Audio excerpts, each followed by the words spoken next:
hello. Oh god, I'm already so like low on energy. I'm gonna get ready because today I'm just gonna hang out by myself. Sometimes I forget to give myself these sort of like breaks to just chill with myself. Other than when I'm alone with my right hand. I'm kidding. Being the pony fanboy that I am. I saw her video that she did in collaboration with Missha, and bitch, she went out and she bought all the fucking eyeshadows that she used in the video. So I'm gonna like is it like recreating the look? I'm gonna like basically follow the look. Mostly the eyeshadow because a lot of the base stuff is different. And hopefully the audio isn't too echoey because I just moved into my new house, and I mean, it's not like it's echoing from like the house having no furniture. It's like fully furnished. It's just, it's so open in space that hopefully it's not too like the audio's okay.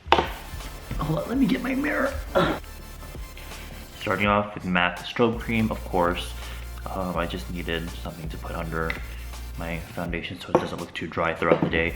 I'm actually switching back to Troy Ottercare for a little bit because what I've observed over time is that your skin gets used, or my skin, is this shit too bright? Hold on. That's better.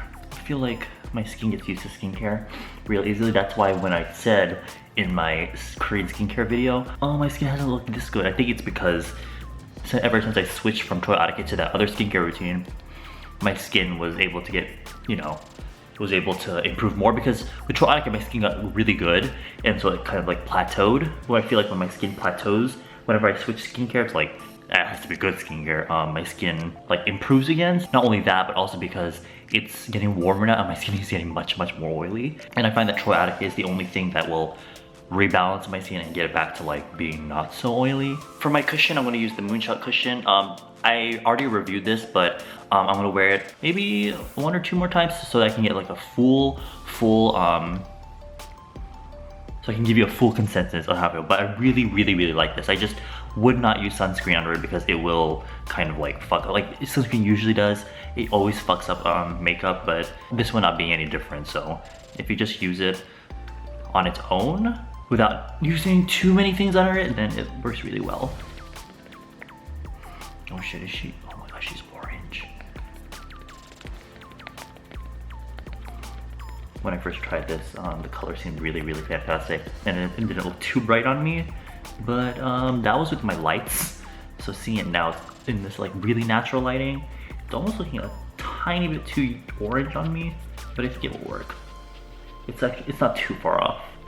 This is actually the very first mesh type cushion that I've ever liked, because I've tried 2 other ones so far and they're just like okay to me, but this one is like really good, and it has a glowy finish, which y'all know I love. If you're wondering where my contacts are from, these are I believe these are the Russian Velvets in gray. I think I grabbed the wrong ones. I meant to grab the Kahlua milk ones in a rush to leave the house last night, because I hung out with Aura to take care of some stuff last night, and then I went back home and I really wanted to stay in this house because I'm still kind of at my other house, and I haven't moved all my stuff yet. I kind of wanted to just sleep here for a night to see what it was like. So I didn't, there's a few stuff I forgot to bring a towel. I brought all my fucking showering items and shit, and I forgot a towel, so I had to go to the little mart near my house to buy, it wasn't even a towel, it was like a microfiber like washcloth. You don't know what you got till it's gone. Pony Effect Concealer. Oh shit, did I grab the wrong fucking color? Yes, she did.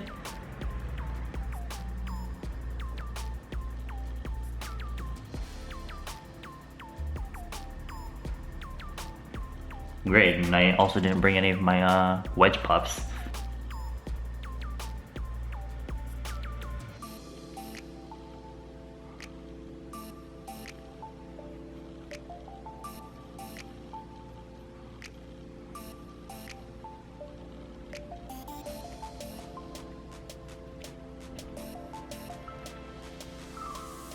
When I'm blending things on my nose like foundation or concealer, if I'm using a puff, is to, because usually I put 3 fingers in there, but the pressure of the middle finger is too much for my nose. Not that it's like painful, it's just like uncomfortable. So I have to use 2 fingers so that there's the space in the middle so that it's not as like harsh on my nose. But I'm still on my way to recovery. It sounds so fucking dramatic. I'm still well on my way to, full recovery from the surgery. And so far, the nose is looking really good. Every video, someone's always asking me like how my nose is, but everything is like it's pretty much over and done with. It's just, what I have noticed is that the inside of my nose is really, really different now. It probably has to do with the swelling still, but the space is smaller inside my nose. Maybe because of swelling, maybe because my nose just got a little bit smaller. It still looks the same. A lot of people still think that there's not much of a difference, which is good, but it's just really swollen, especially here at the tip. Especially when I like squeeze my nose, like hold it, because I remember how it felt prior to surgery. So even with this now, it seems almost a little bit bigger than normal. So eventually over a few months it will subside. It's a good habit to wipe off any excess concealer foundation on your eyelids before you like set or do eyeshadow. And what I've been liking to, because you guys know I love using a puff because I find that it really, really sets the makeup. When I want to set my overall face, what I'll do is just there's actually a lot of excess. Usually I'll like dump some into the cap and then I'll dip my big powder brush in there. But if there's enough on the lid right here, or not the lid, if there's enough here, then I'll just use that. But this powder is so finely milled that, you know, I really don't need that much. In fact, most of it probably just goes in the air. And then, kind of just lightly tap on the face. And this is so that I maintain that sort of creamy glow that I have on the skin rather than completely setting and mattifying it, because I want to set my face, but I don't want it, because I like the glow so much that I don't want to like lose any of it. And then the puff that's in there, whatever's on here, I kind of just like do this with my fingers, and whatever's on the very edge, that's what I use to set under my eyes, cut my eyebrows as well. Hopefully prevent any creasing. And if there was any excess, I'll sweep it off with the powder brush. Okay, remember this guy? Classic. I'm gonna go in with this and I'm going to contour my face.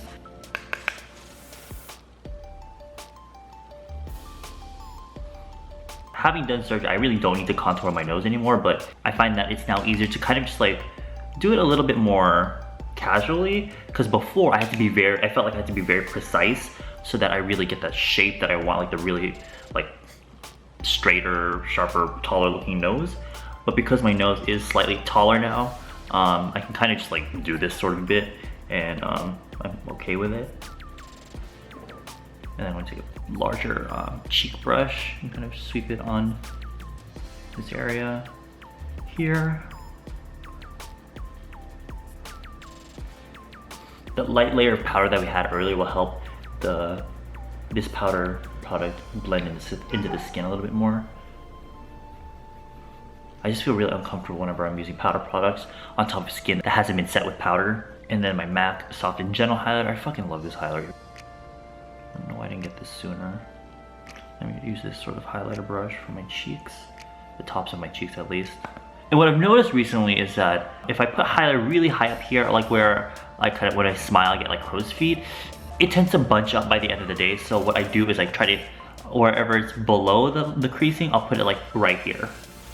And I find that alleviates it a little bit more.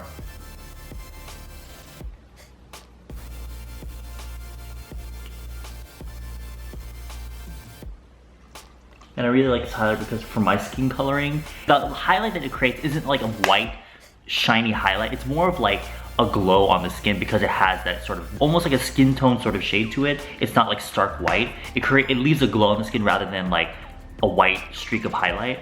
And then my eyebrow pencil from Happy Skin Cosmetics. This is from Farah. She's this cute little Filipino girl that I met at Influence Asia. Thank you for this. I really, really like it. It's just like the Etude House the drawing brow duo. It has like the pencil and the powder on one end, but on this end you can pull it out, and it's also a spoolie, which is really, really useful. But there's something about this particular formula, and I think it's also the shape of the pencil that makes it really easy to get the shape that I want. Because lately, I don't know what's been going on with my brows, but my brows have been really funky lately, and they're kind of just like, it's hard to get like a proper shape. Because if you guys remember that one time I got my makeup done at Mimi Box, she had given me arch brows. I was really into arch brows for a while. So what I would do is I would really carve out the shape of my brows, and I would even use concealer to like clean up the edges. But then I kind of like waned off of it, and I don't know if it's because of that or the way my brows are growing lately, but they've just been like kind of annoying lately.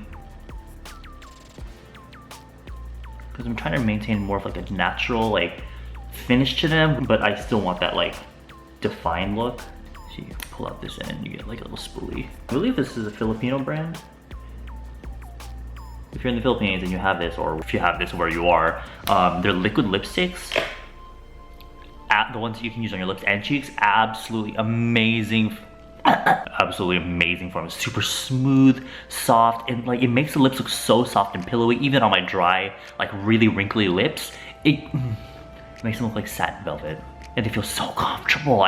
They're even better. They're probably some of the best liquid lipsticks I've ever tried. Like they're not transfer proof, like they don't really dry down, but it doesn't even matter. I feel like for people that are into liquid lipsticks, I think it would be a really awesome option. I don't know if I want to color. I think I'll leave it at that. I was gonna color my eyebrows in with brown mascara, but I think I'll leave it at that. I think the reason Pony did the collaboration with Missha is because they came out with new Italprism eyeshadows. Some of the best eyeshadows are in Korea. If you buy two, you get this color switch dupe for free. You can actually buy this separately, but I think if you buy two, you get this for free. This thing helps you switch, like brush off all the pigment off a brush so that you can switch colors easily and quickly. So you can use the same brush without leaving pigment from the last color on there. And this little white sponge here, you can wet this and you put in there so that when you're doing your eyeshadow, you can dip your brush in there to kind of wet it a little bit so that you have a lot more pigmentation of your eyeshadow on your brush. But I think it's really nice that Korea finally has something like this. Other brands might have had it, but I haven't seen it. But I think this is one of the most useful tools ever, especially if you don't have that many brushes. So I'm gonna take this Italprism shadow. Oh my God. I'm gonna take this Italprism shadow in number 16. This one isn't that pigmented, to be honest. It's like the lightest wash of like a nude tan color.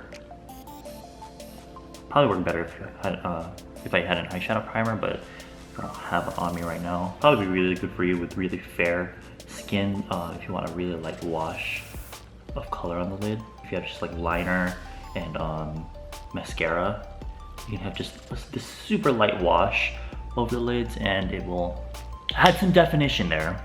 I'm also gonna run whatever's left on the lower lash line. And then I'm gonna take this really pretty color, number 14, Rose Pum Pum. It's just like a muted rose shade. These shadows are kind of expensive for Korean eyeshadows, but I think it's because they're made in Italy, and the formula is really soft and smooth and buttery, that they cost so much. For a Korean eyeshadow, I think they're probably the same price as maybe a MAC eyeshadow, or a little bit cheaper. And I'm just gonna put that on the outer corner. Probably can't see it on camera. Next, I want to take this palette paint liner. She used the brown one, but I'm going to use the deep wine one because I think it's a little bit more interesting. Not that brown is boring or anything, but these liners are really, really good. They do come with a really good brush here. It's like a flat, stiff liner brush. And the packaging on this is really interesting. You have this sort of little like plate here to help you, I guess, like wipe off the excess, which is actually really useful. And you really don't need that much of this product because it's such a little goes such a long way, and it's really smooth and creamy. You get pigmentation like right as soon as it touches the skin, so it makes it really easy when you're doing a liner, because sometimes when you're using like gel liner or like, you know, maybe some felt tip liners that aren't working very well, you have to like go over the same line over and over, and that can fuck you up sometimes. But this one, wherever it touches, like there's pigment there. So I'm getting some of the brush, not a lot, because I don't really line my eyes that much. Just going to extend my eye line, same way I always do.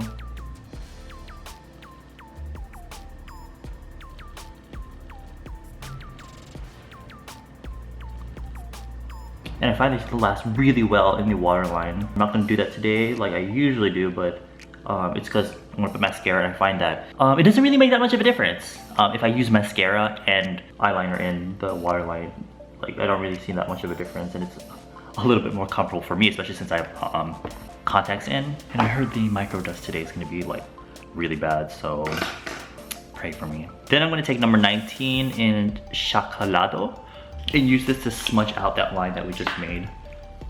use this sort of small smudge brush.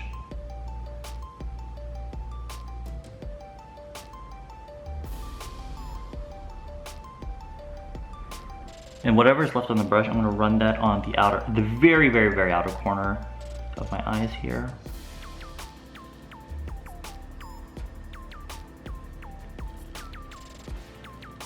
Oh my god, did any of you guys hear Lady Gaga's new single, The Cure?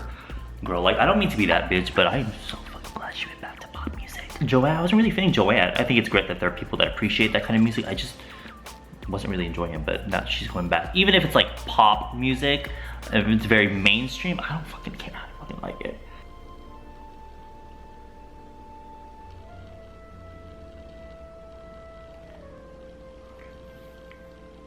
And then last but not least, I'm gonna also use something she used in the video, this Glam Enamel Tint. These are really, really good. I thought I liked the pony effect, deep and pure lip tints, but these are way better. Same level of pigmentation, but they feel so comfortable on the lips. And they do have more of a glossy finish, but they feel really comfortable. It's like putting almost like a lip balm on.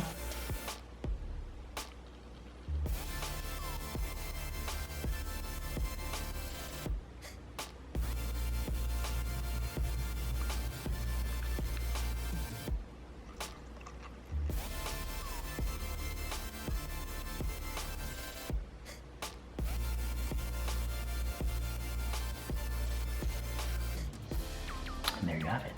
So there's the finished look. I hope you guys enjoyed that. I'll list the products I used down below, and I'll see you in my next video. Bye bye.